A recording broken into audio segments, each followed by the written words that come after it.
when we're speaking of chains, so can we break this down a little bit further? Like, what are the main stages of a supply chain? Of course, and that's very interesting, because nowadays, supply chain has been shorting out.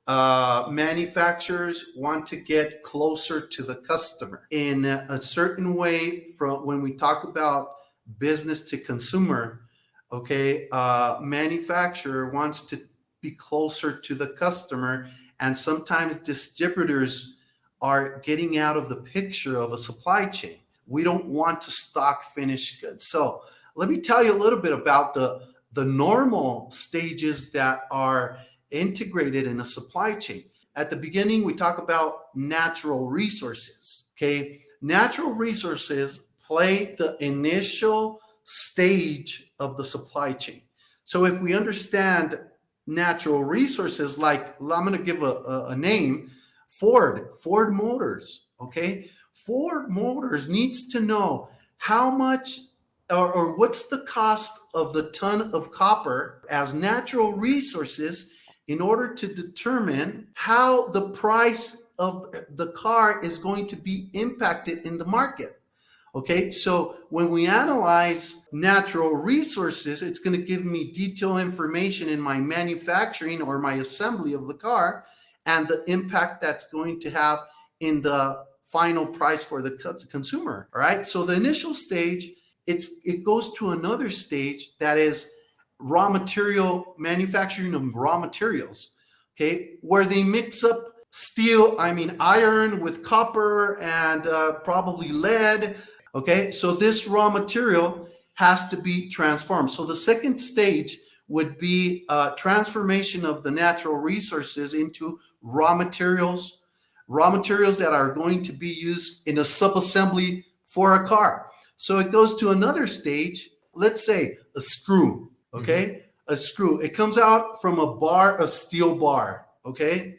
And this steel bar is going to be transformed into a screw, okay? And this screw is going to go into a car, okay? If we understand them very well, okay, we could start managing, okay, the impact that these natural resources and raw materials are going to have in the assembly of the car. So Ford Motors, I'm using this example. Ford Motors knows all these stages. They develop these stages. I would say it's like a cloud. They have to have this complete view of all the supply chain in each one of the stages in order to understand what's going to be the impact in this car that they manufacture. Okay, and after we have the manufacturing or the assembly of the car, we have distribution centers, because most of the time these distribution centers, the manufacturing site doesn't have the capacity to store cars because they need big spaces for these cars. So we have distribution centers that they don't want to use them anymore because that's an expense, but they need to use them in order to control their demand or their forecasting of cars. They have these cars in a distribution center. This is another stage. And then these distribution centers send out to retailers, okay?